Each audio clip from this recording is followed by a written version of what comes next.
One sign that you can tell that someone is really in recovery and getting off porn addiction is that the rationalization gives way to truth. I want to talk about that a little bit more. My name is David. Anyone can book a call with me, and I help men recovering from sex and porn addict get on the path to recovery, to reframe their mind, and get into a state where they can really make lasting changes. I'm an addict myself.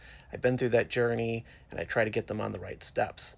So I just finished a book written by one of the survivors of Jeffrey Epstein, who was given an insight into his rationalization.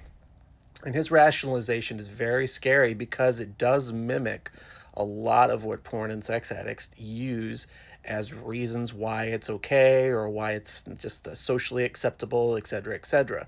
And it was scary reading this book because I had recognized some of those own things. And I'm just not saying, of course, that every person who's into pornography is a Jeffrey Epstein. What I am saying is that if you are involved in something that you're ashamed of, you will try to find societal and supporting points for why it's okay. And even when you are trying to get out of it, sometimes you just won't want to talk about it. It's men who really get out of it that recognize, here's how I was lying to myself. They replace it with the truth of, like, here's where I was deceiving myself, here's where I was looping myself into these knots. They start confronting the truth. They start talking truthfully about the pornography use, the excuses that they told themselves, the rationalizations they did. A man who is on the path of recovery abandons protecting the addiction to then project the truth and to start speaking the truth. And when he does that, he'll be able to talk about what he was thinking. He'll be able to talk about what he was feeling. He'll be able to talk about the rationalizations that he gave to it.